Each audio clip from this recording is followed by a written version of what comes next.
Let's do a show.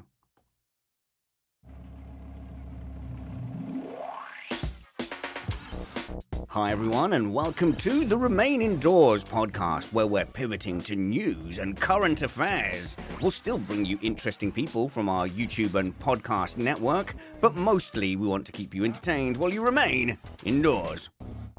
And remaining indoors with me is my pandemic pal, Matt Two Rumpets. How's it going, Matt? It's going well there, Spanners. It's really a delight to see you and hang out in person. Because I know we talk about this, like we started the show to have something else to do while we were all locked up inside and could do no thing. And I don't think either of us anticipated that nearly a year later we'd still be here. That was a light falling off the wall. It can just stay there. Do you tape yours up to the wall like I tape mine up to the wall? Mm-hmm. Yeah. That's happened to me before too. Anyway. Yes, you're right. It is fantastic that we're here like a year later, because I initially did this when I was just brutally booted off air, and I thought that was me done in Radioland. So I was setting up something that would replace it, and yeah, it's kind of hung around, hasn't it? But what we decided to do was that we would do what maybe we originally intended to do, but we're a little bit scared of doing, which is pivot towards kind of more current affairs and interesting news stories that we find. It's the kind of thing that we're discussing every day on WhatsApp anyway, the kind of thing we're discussing in the Slack group. But I think the fear is, as a broadcaster, and I'm definitely not a journalist, but, I do broadcast on a reasonable size podcast platform and on some mainstream media as well. The fear is always of like, oh, I'm going to come across as biased. Oh, I'm going to, and that's why we've sort of shied away from it in the past. Yeah, well, and I understand that, particularly because one of your employers has actual policies about things that you don't want to get into trouble with. So I'm happy to carry the water on the controversial side, as it were. But like, I get that. You do have to dance a little bit and make sure that you don't offend your employers. And that is kind of what I thought. It turns out, actually, it's not. That is the reaction. You think, oh, well, somebody in my position would have to be completely neutral, never have any opinions. It's not quite like that. I think but it's the way you approach things. So if I just want to get into a subject and go, oh, well, I hate candidate X, or I will never vote for such and such a thing, that's pretty bad. But working through just issues and going, all right, here's a situation. I can apply my own moral compass to it. I can apply my general worldview to this position and work through it from that point of view. When you end up in a position, that's not really bias. You've just worked through facts and ended up in a position. So I think that it's very different in terms of mentality. And what you won't get me doing is just jumping up and down and saying, I hate so-and-so. And in fact, that's kind of the lazy way to do it anyway, because the aim of that would be for me to try and, I don't know, influence someone. I'm never trying to do that. I want to understand a situation. And you can understand a situation through a variety of truths and steps and observations and analysis, and you end up at a position that's actually harder work than just saying, oh, I think X. And a lot of the time you surprise yourself because you think that you think a certain thing, and it turns out actually when you think it through, you end up in a different position. Oh, yeah. There's any number of issues where over time, my understanding of things has evolved. And sometimes it winds up being contrarian to what you think of as the popular mass of opinion. And sometimes it goes right along with it. And I think that's just part of sort of growth in general. I mean, I know you like to understand things. I like to explain things. It's loads of fun for me to do that. So I think this might be the heart of our chemistry here. It's like I definitely don't want to be teaching anyone nothing. Now then, so we might be having an issue with the stream and streaming stuff in general. And what I've found is that I'm struggling during the day. And I think it's because this time around in the UK, when we've had a lockdown and the schools are closed, a lot of the schools are running a lot of online stuff, and it's putting strain, on the network. So, for example, my little daughter, 20 minutes before before this stream started, she started a dance class from her school. They were running a dance class on Zoom, and I could see and hear them having loads of fun. And my wife's saying to her, right, okay, but if it doesn't end before Daddy has to remain indoors, you're going to have to say that you've got to go so that we can keep the stream open. I was like, I don't want to do that. I don't want to sit there and go, honey, you have to tell your teacher that you have to stop your class and stop seeing your friends so that Daddy can do an internet podcast program. Yes, so that middle-aged dad can do his podcast. Yeah, it's always going to be an easy sell, isn't it? So it does look like it's steadied up now, but I think for my daytime streams, it just means turning off the HD video, Matt. So you're going to be a bit fuzzy. So you don't have to shave or put makeup on. Yes, never do that anyway. All right, fair enough. I mean, to be fair, I shave occasionally enough, but, So before we get going into our news stories, we've got a couple of things lined up. I want Matt to give me a rundown of how it's going in Trumpland. We're going to talk some science in the form of fat pills. And I want to talk about some of the science of giving up smoking and also a little bit of electric scooter / hoverboard stuff too. But before we get into the newsy, Matt, I want to ask a simple question. How are you? How are you? I think I'm doing about as well as I can be under the circumstances. If I'm being totally honest, a lot of your bigger life worries, like money, places to live, food, I can't complain. We're very fortunate, both of us qualified for unemployment, although for me, not my main source, but one of my main sources of income, easily about 2/3 of it was related to live music and such. And that's just gone. My wife obviously had the full-time Broadway theater job. That's gone. It should come back eventually. We don't know when. And we were under a lot of stress going into the election and so forth because we didn't know what would be passed and whether we'd still qualify if they changed the rules. But it looks like we're going to continue to be able to get unemployment for our non-existent jobs, which is nice. And that will be enough to sort of keep us stable, keep our kid in the same high school she's in. I mean, there was it could have been a full evacuation from New York because both the wife and I were like, we're not going to burn through 25 years of savings just to stay here if push comes to shove. So there's a lot of stress, but that's all been relieved. That said, it seems like February is a tough month anyway. Yep. And it's a particularly tough month when you're locked down and it's snowing constantly and you haven't been outside in 2 weeks. Yeah.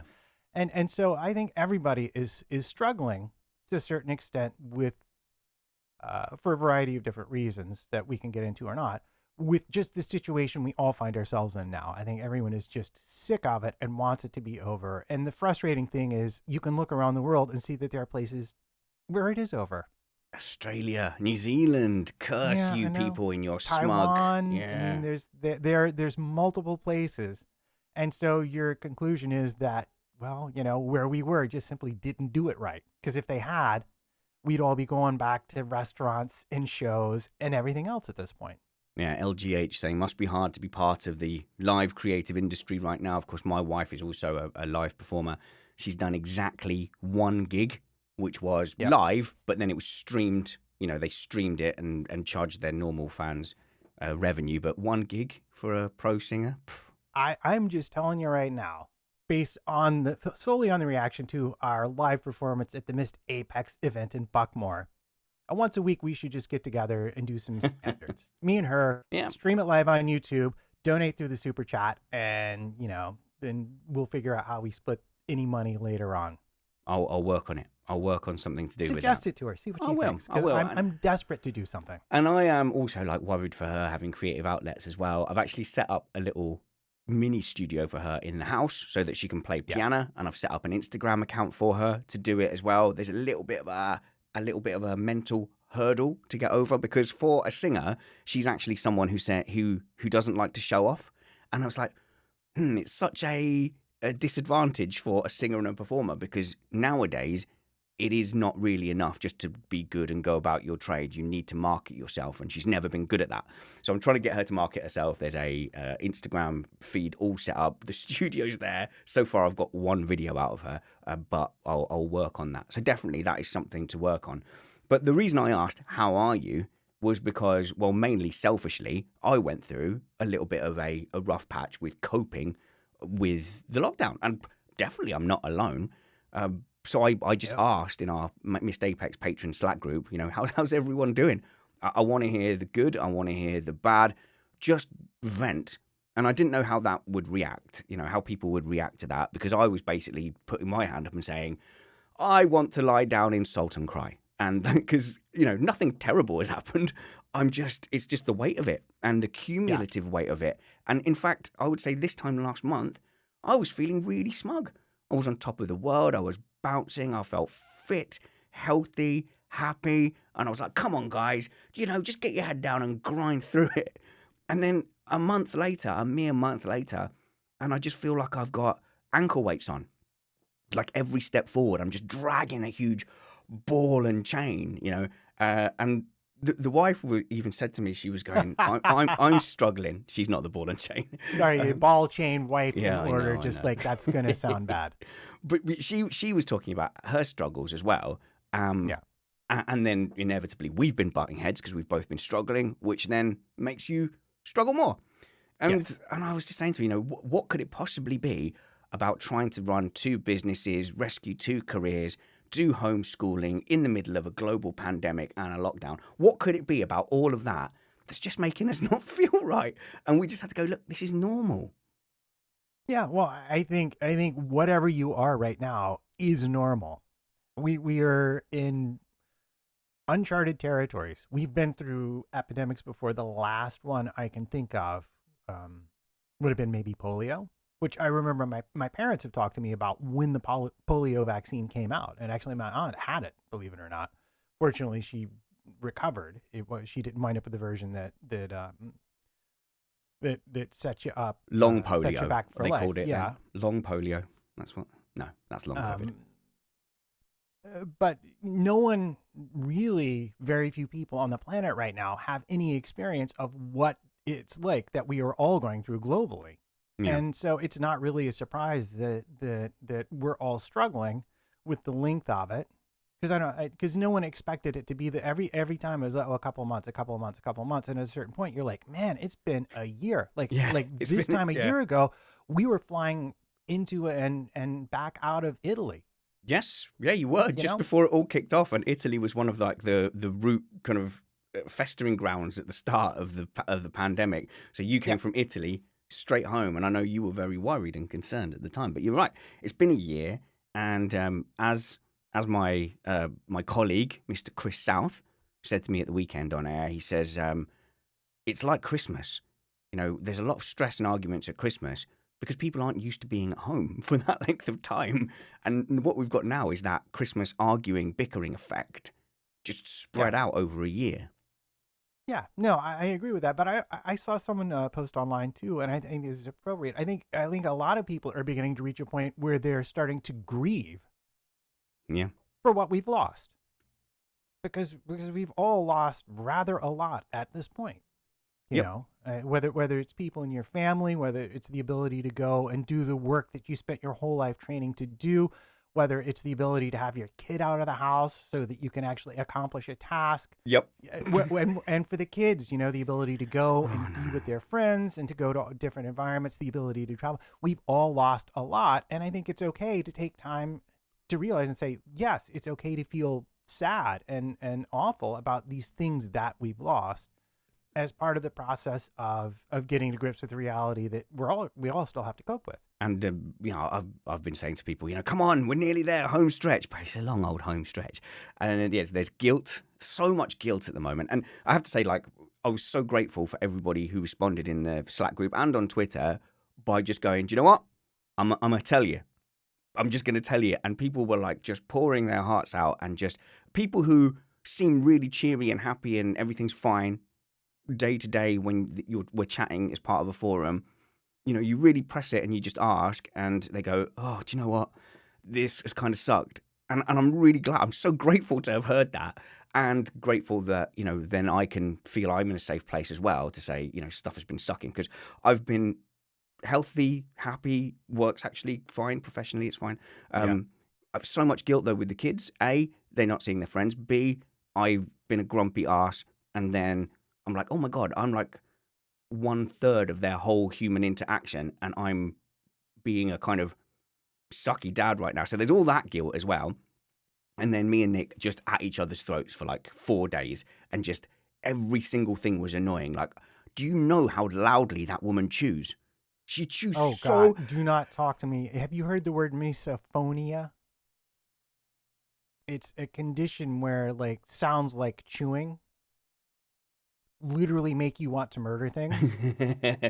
Sometimes with certain meals, her jaw clicks while she's chewing. It's like, stop chewing so loud. If she's eating soup, does she bite on the spoon Oh, when she God. does? No. Because that makes me, because I will admit that both the other members of my family do that. And I really, really, really oftentimes want to just get up and walk out of the room till they are done, because it is so just triggering for me. We have had to tell the kids off for doing that, biting and scraping the fork as they're eating. So it's not all just me being that irritable. The other night I went to bed slightly after her, and so I'm sat up in bed leaning against the headboard, and I get yelled at for leaning on the headboard too loudly. Now I'm not making that up. I'm not making that monster. up. So you monster. So it's like it's a wooden headboard, and then attached to it is like a leathery type cushion. Yeah. And every time I moved my head slightly just to read something or adjust a headphone, it would just make this very slight kind of sound. And because it was dead silent, she was like, what the hell is that noise? And after 4 times, I'm like, what noise are you on about? And it was me leaning on the headboard too loudly. So that was the level of tension that we were at, and it's just starting to dissipate. But when the only other adult in your house is someone who is now a source of like antagonism, and you're not getting on, and then that's spreading to the kids as well, it can really make you just feel like your whole world is closed in. Because if we were having a row and I could go to work, I'll just go to work. But I think as well, like talking about this is kind of, my hope would be that it would just normalize the fact that a lot of couples around the country and the world who are healthy, normal couples that love each other are really getting on each other's tits. Yeah, well, it is a thing, as I struggle to come up with the words. But yeah, it's a thing when you're in this close proximity where there's no escaping each other, where you're on top of each other day after day after day. Small things can become big things very, very easily. And a lot of times those small things, like you say, you walk out the door, by the time you're back, those small things have gone away because a million other things have happened. You've talked to other people. Yeah, you know, you've seen your friends, you've gone to the pub for a drink, and now you're home, and magically it all just goes away under the realm of, you know, we've all gone off and had our day and gotten over whatever the funkiness was. And that can't happen if you're just constantly there and the thing is constantly there. I've actually, you know, I have like my little office, my little bedroom office.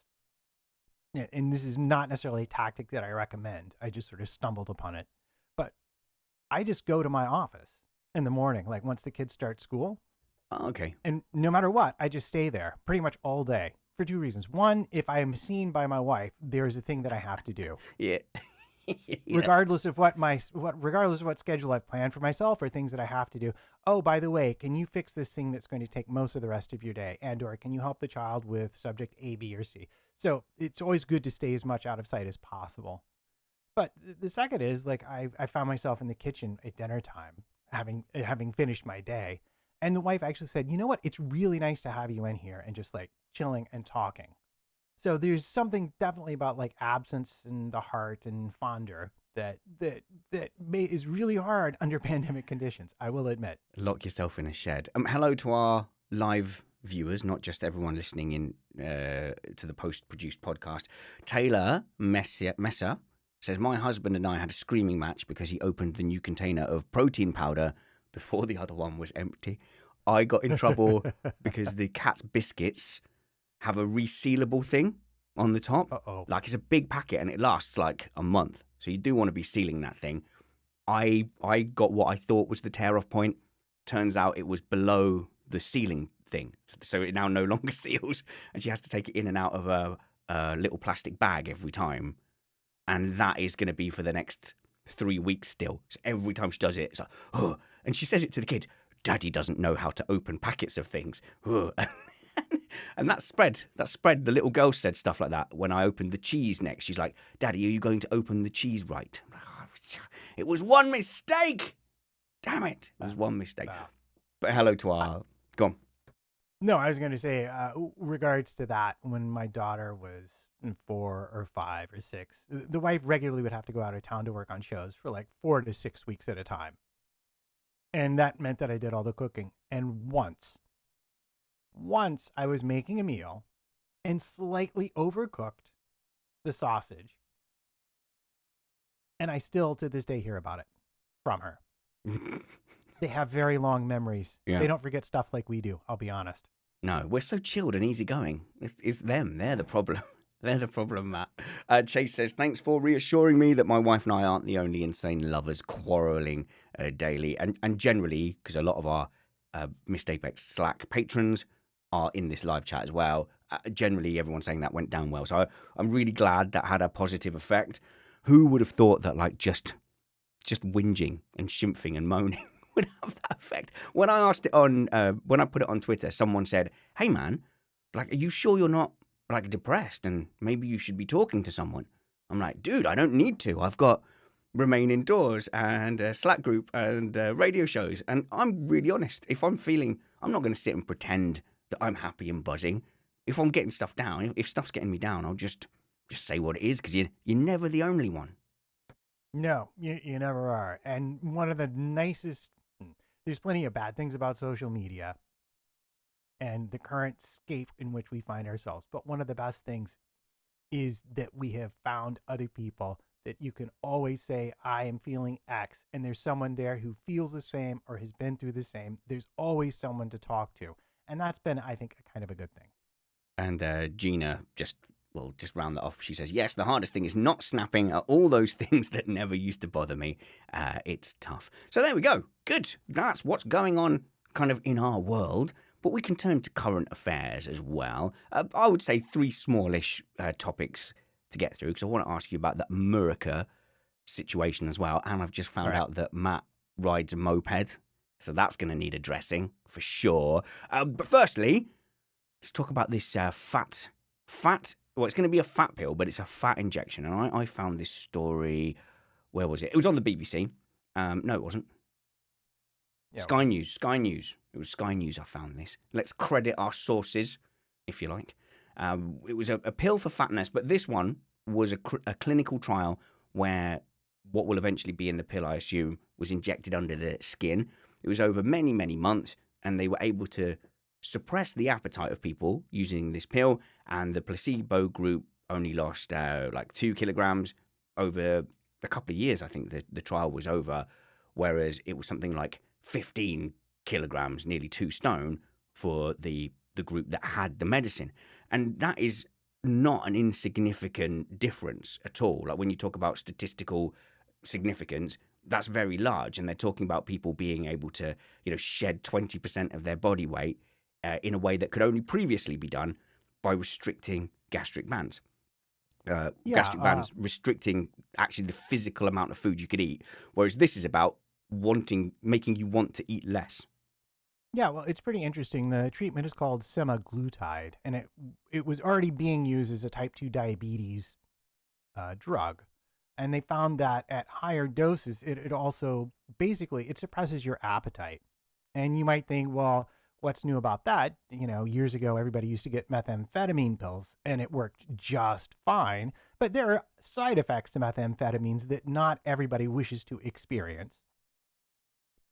And so they fell out of favor with dietitians for a very good reason, long-term damage. But this actually sort of tricks your brain chemistry into thinking that you don't need to eat as much. Yeah. And that is hugely helpful because you're working with your body's mechanisms rather than against them. Yeah, no, and I think that's the key, it's working on that desire, because I am someone, and I know you have been also, I really struggle with my weight, but I fight it like really, really hard. And it's a constant battle for me to not go and eat like all the things. Like I don't know an activity that isn't made better with 2 cans of stout and a massive bag of like popcorn or Chinese crackers or something like that. So I'm constantly fighting that urge as a generally fit and healthy guy to over consume. And I will fall into that habit of going, I'm a bit bored. I've not got anything to do for a bit. I shall have a Novel. massive meal.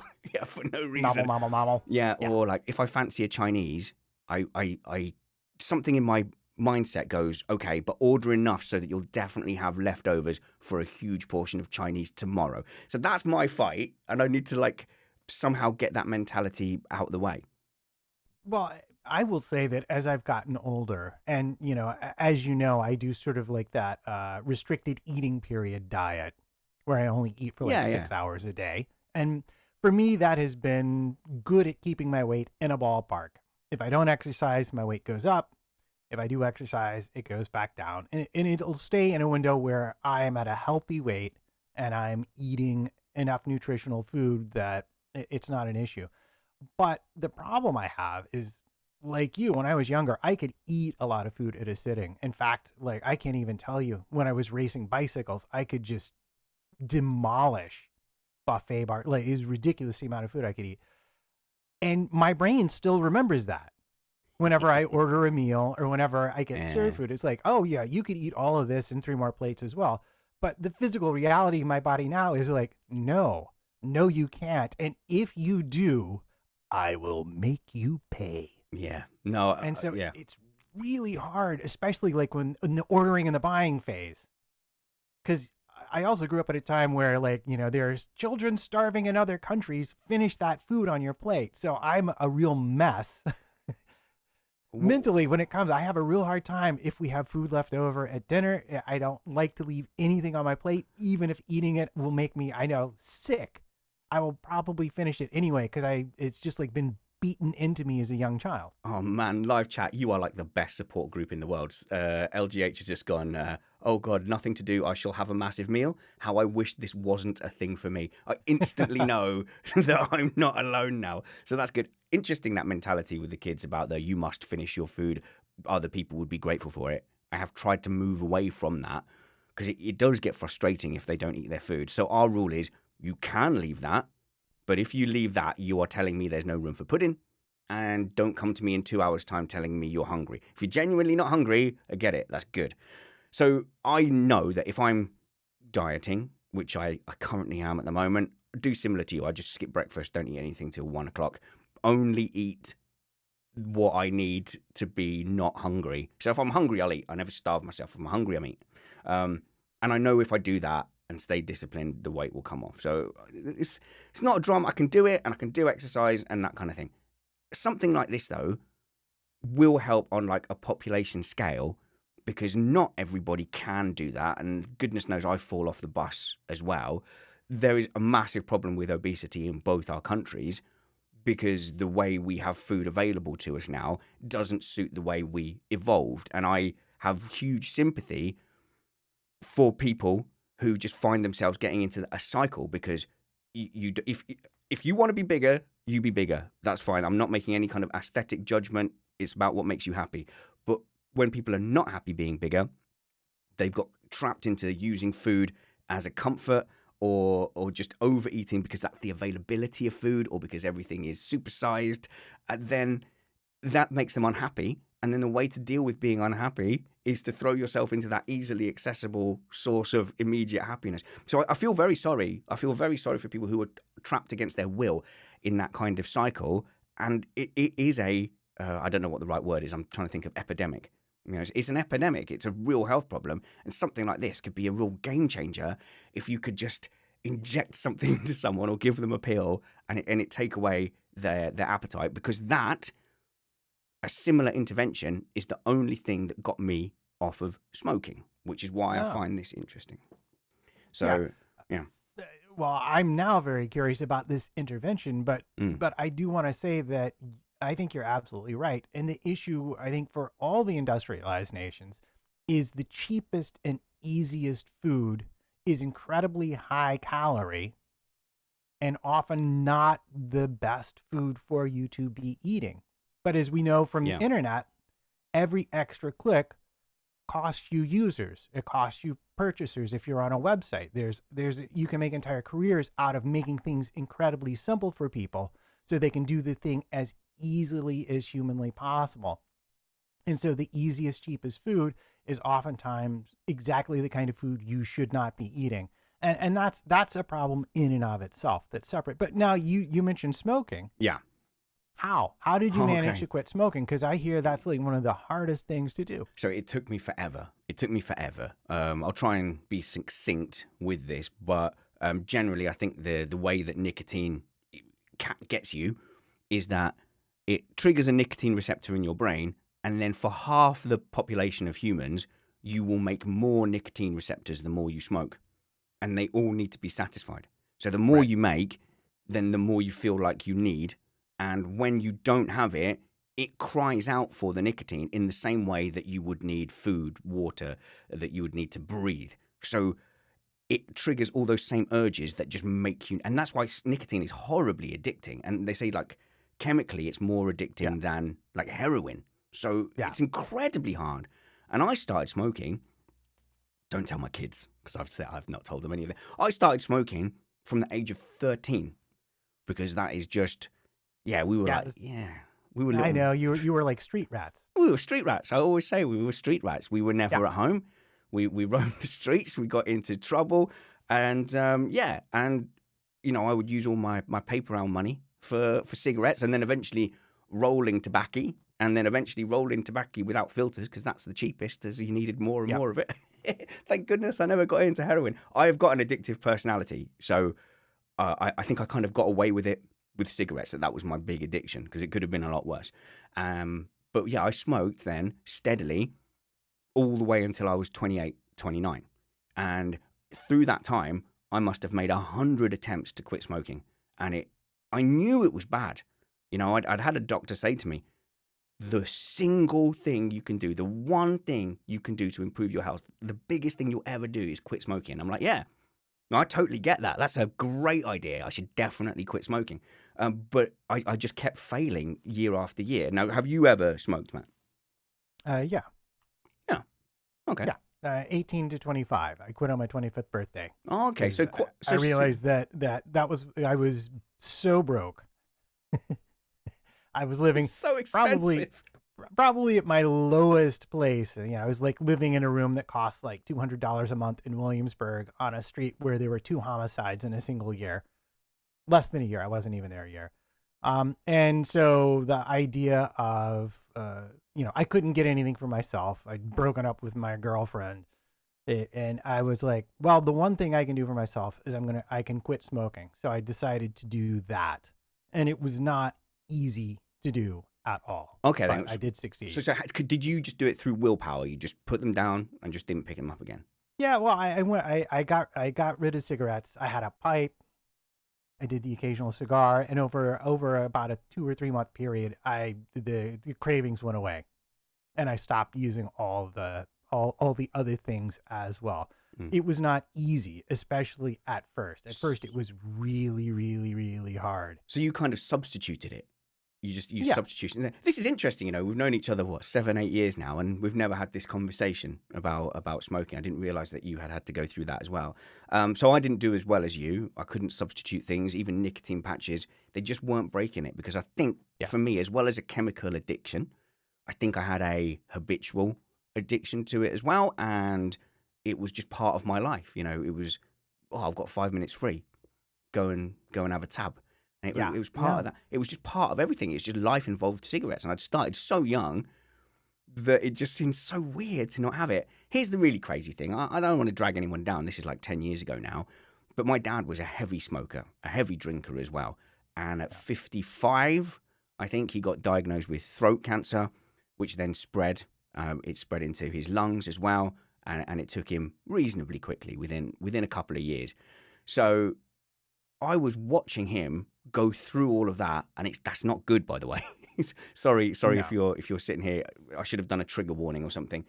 It's not good. Yet all the time I would go and see him at his house, in the hospital, in the hospice eventually, and I would still be stepping outside for a tab, even after watching all of that and watching him pass away. specifically from smoking. And I was still going to work and going outside for a cigarette. And I'm thinking, this is absolute madness. But I couldn't shake it. And it's absolutely crazy. It's crazy, crazy addictive. I can't understand how it's legal. Now that I'm through it, I cannot understand how it is still legal to sell tobacco.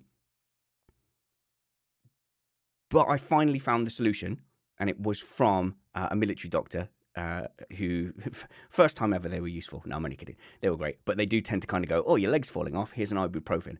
But it was a military doctor who said, who recommended this thing called Champix. And the way it worked was by blocking the nicotine receptors in your brain. So you would take it, wake up, take it in the morning. I'm imagining it like it just like surrounds and cuddles every nicotine receptor.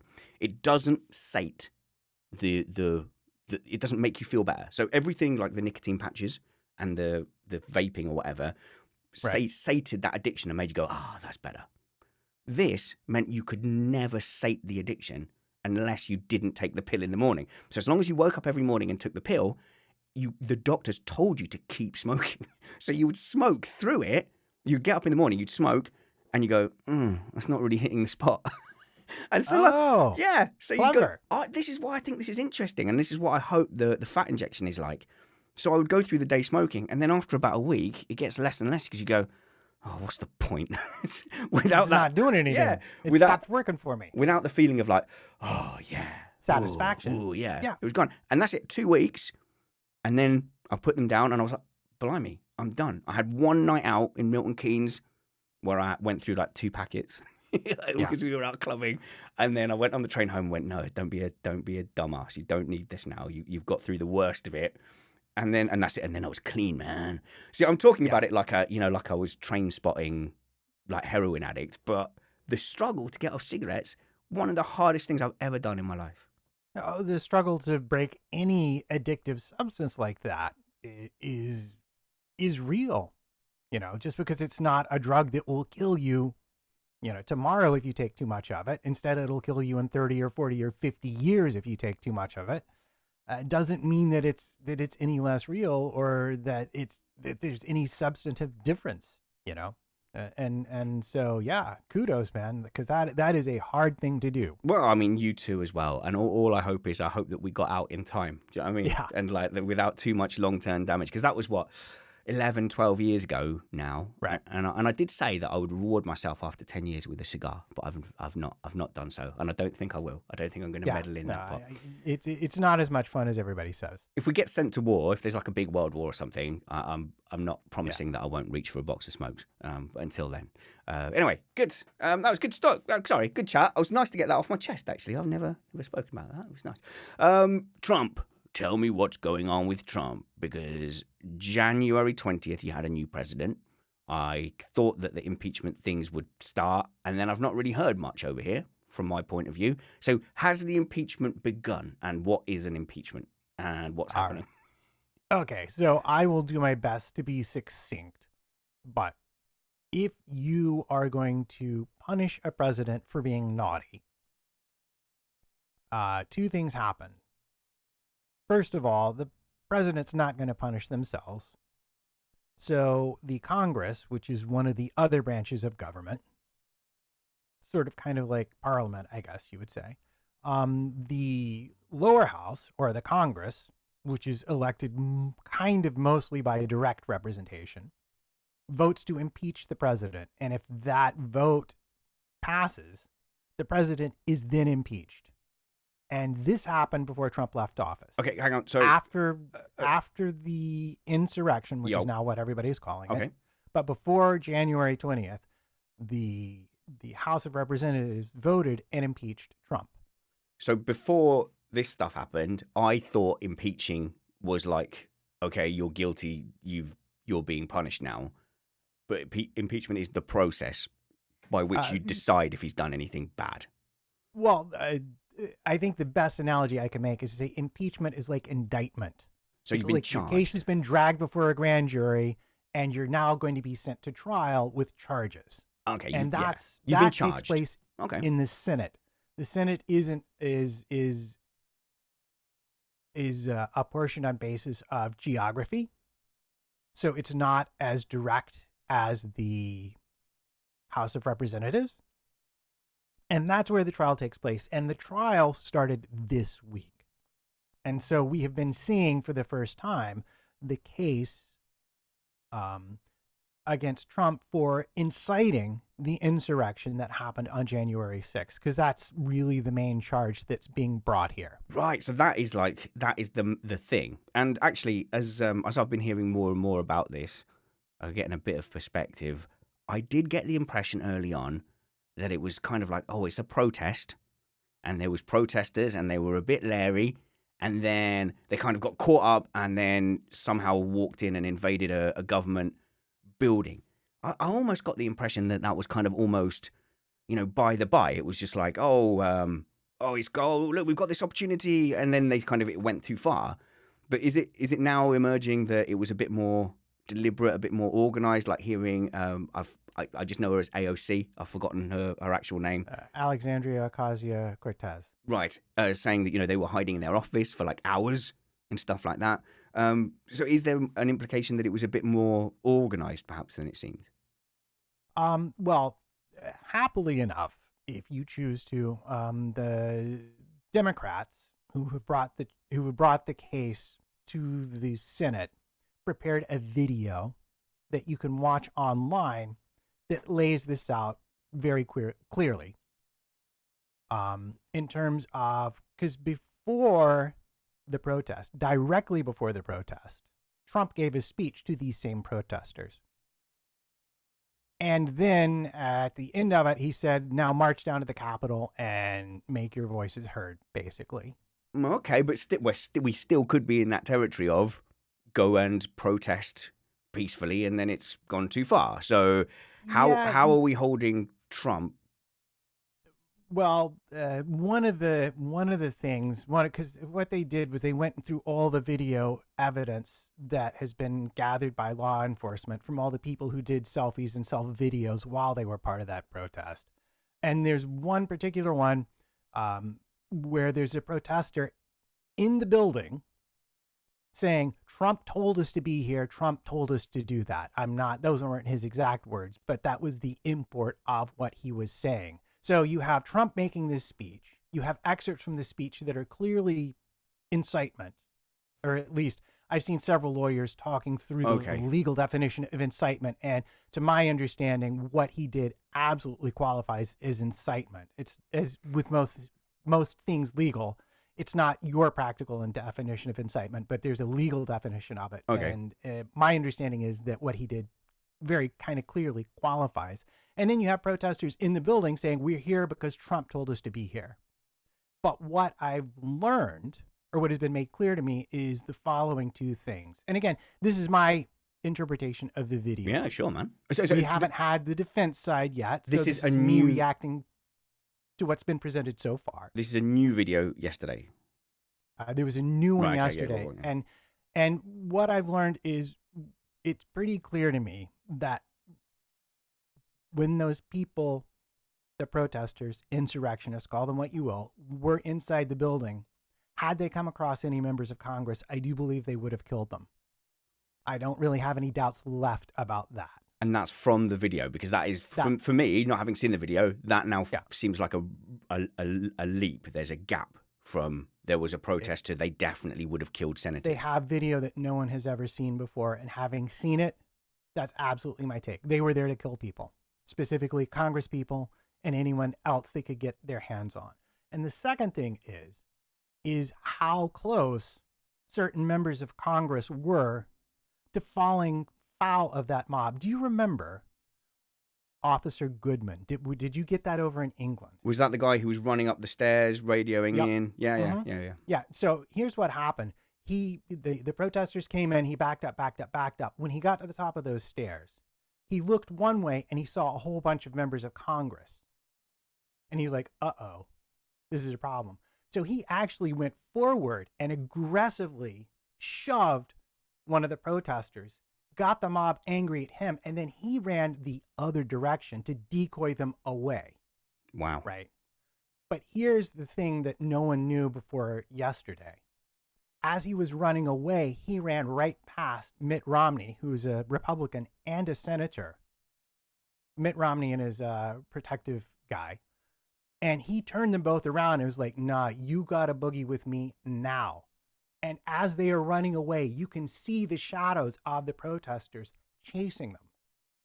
He was literally about 10 seconds away from walking into a mob of angry people that, given the fact that he voted against Trump in what was going on in Congress that day, he very easily, I'm certain they would have killed him. You do know they erected a gallows outside the Capitol. I did not know that. No, All they right. absolutely did. Yeah. Okay. So and I'm not sure that would have happened, but I think at that point the crowd was so out of control that they probably would have literally just beaten him to death on the spot. Okay, so I've got a few problems as an outside observer. First, Okay. I didn't see any of that evidence from yesterday. I probably should have caught up with that, knowing that we were going to talk about this. But we just get less general news from it in the UK. I understand that, and that's why I'm trying to be very clear. Sure. This is my interpretation of what I've seen. So in the UK, other people might feel differently. In the UK, we've got to go looking for it, maybe, perhaps, and then you're relying on social media, and then you're in your own social media bubbles. The other issue I have is that I know full well, and you're not going to deny this, I know full well you did not like Trump and did not like him being a president. So it's hard for me to kind of go, I have to at least slightly take into account the fact that you would be willing him to be guilty. But the bar of evidence for this has to be like super, super duper high, doesn't it? I mean, anything short of hearing words from Trump's mouth saying, go and do this thing, will end up just getting interpreted as, oh, well, they just interpreted him saying such and such as go and do this. And I'm sure if that was his plan, he'd been clever enough to use innuendo, to use dog whistles, to imply it heavily, or is there like a big smoking gun? There is. And again, this is going to get back to, and I would have to go look up the actual, but if you look at the definition of incitement, you do not have to, he did not have to say to them, you go to the Capitol now and you invade it and you burn it down. That's not what incitement is. Incitement depends on the actions of the people you are dealing with after you deal with them. Okay. So in other words, so I can give a fiery speech. I can say, go to the Capitol, make your voices heard, rah, rah, rah, rah, rah. And if that mob goes down and does what was done, that meets the legal definition of incitement. All right. How hard is it for you, knowing yourself that you were hurt by the Trump presidency? Like, it was 4 years of torture for you. And I don't think I'm exaggerating that, am I? It was horrible for you and your family and a lot of Americans who feel the same way. The majority of Americans, yes. How do you keep, because I know you're an analytical guy and I know that you try and be fair and balanced. How do you manage the fact that you were already so far over on one side when you're trying to critically analyze, what is happening and determine his guilt or otherwise? Because we must not have a kangaroo court, mustn't we? Where we go, well, we didn't like him and he's done this bad thing. That's enough for me. Lock him away, throw away the keys. Well, I mean, I think to a certain extent, you have to take refuge in the actual laws that are being applied, the systems and standards that are being applied. And sometimes people will be guilty of things and you don't think they should be punished for them because it's not that big of a deal.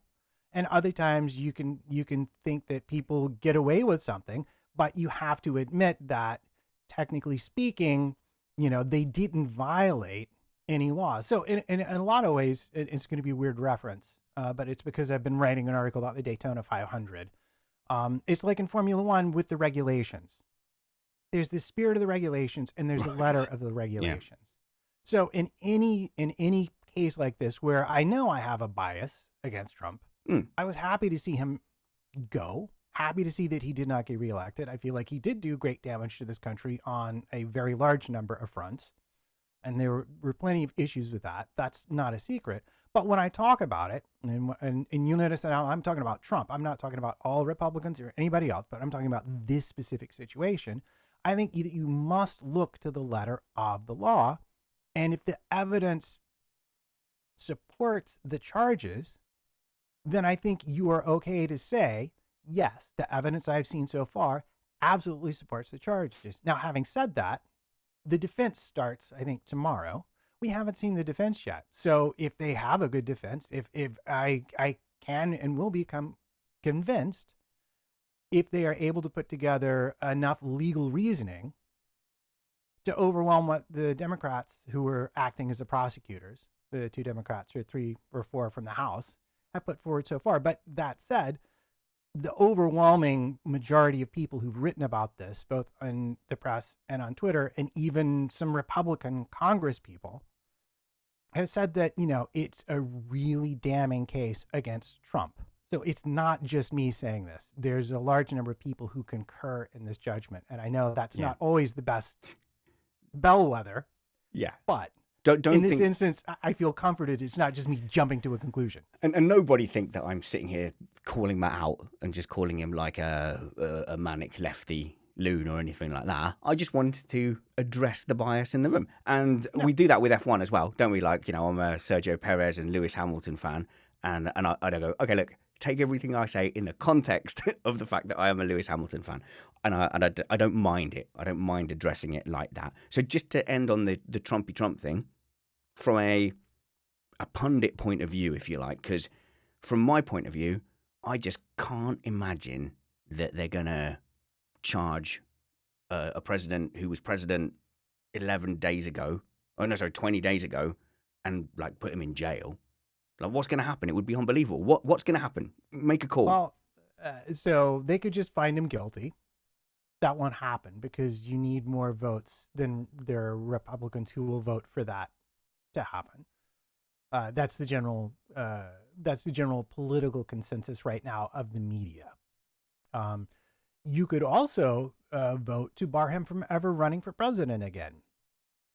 That seems reasonable if he's convicted of inciting an insurrection and trying to overturn the results of a lawful election. Seems reasonable. You might not want to let that person be president again.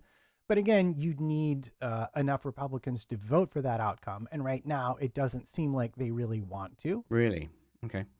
And on a more interesting note, I really don't know about at all. Back when the state of Georgia was certifying its results, Trump called the Secretary of State, Brad Raffensperger, to have a discussion about basically throwing Fulton County's votes out because they were unreliable so that he would win the state of Georgia. And Raffensperger recorded this call and a week or so ago announced that he was actually going to open up an administrative investigation into whether that call was legal. Now, that's a civil matter, but prosecutors in Fulton County have opened up a criminal investigation into that very same act. So this is a new thing, and this is actually a criminal thing that, while it occurred during Trump's presidency, he will now have to deal with as a private citizen without a lot of the protections he was afforded while he was president. So if you are a Trump watcher in a foreign country, this investigation might be one to keep an eye on because you have a recorded phone call as evidence. Wow, there we go. I've learned stuff, and I think we got through it, and I enjoyed it, and I like the direction I think that we've decided to take with Remain Indoors, and I hope we will still get some of our guests to come on and talk about their specialist subjects. But I think I've had a desire for a while to be more newsy and discuss the things that I'm talking about with other people anyway, and do it on a podcast outlet. And I'm not really sure why I've fought that so hard in the past. Well, I think, if I'm going to be honest, I think it's because you sensed, as I did when we started this was a refuge from a lot of the news that people were being bombarded with, because the refuge was the killer virus, no cure, no vaccine. It's all horrible. So I think we tried to stay away from these sorts of topics. But a year later,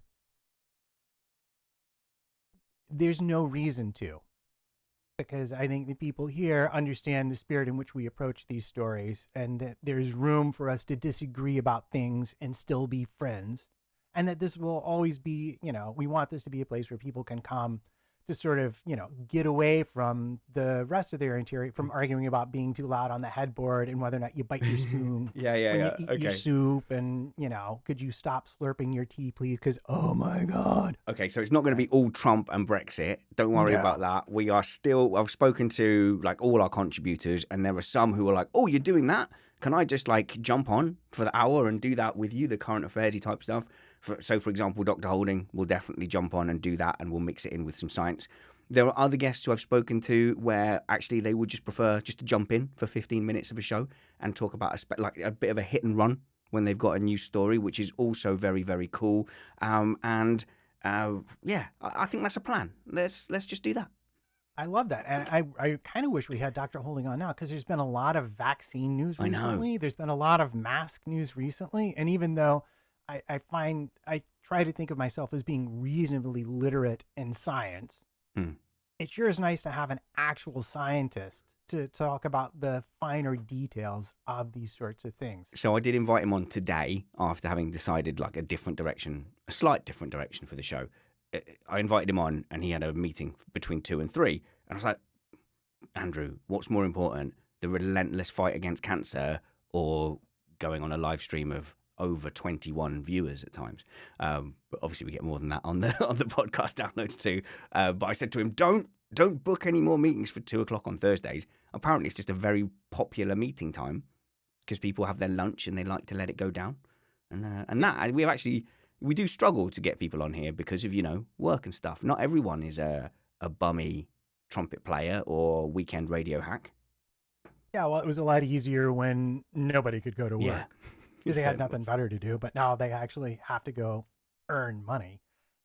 So I know we're talking about this, and I know you brought it up at the beginning of the show. Do you want to end with the electric scooters? We can't. I haven't got time. And the reason I haven't got time is that I definitely have a hard limit for getting kicked out of the shed because wife comes in to do her streams and online classes and stuff. And unfortunately, we haven't got 2 sheds yet. And we have got those little kiddie winkles who want feeding nearly every day. We will kick off with electric scooters and hoverboards and all that kind of stuff because I was really excited to talk about that next Thursday at 2 p.m. Hope you'll join us there. Follow Matt at MattPT55 on Twitter, his wife at A Weaver Writes. Check out the book she writes. You can follow me at Spanners Ready, the show at Indoors Remain. Wherever we see you next, work hard, be kind, and have fun. And remain indoors. And extra words to fill in until the da-da-da. Yeah, misjudged it. You can't nail it every time. Without the bitter, the sweet don't taste so sweet. Yeah, no, I'm not joking. I'm looking at the time. I'm like, oh, crikey. I have just now got enough time to edit and get it published before I get booted out of the shed. So I'm going to have to disappear rudely. Thank you very much. Live stream. Ciao. Does ciao mean hello or goodbye? Both. Oh. Ciao. Or what is it in Danish? They say hi and hi, hi. Hi, and that hi, also hi. is easy to remember. Yeah. All right. Bye, guys.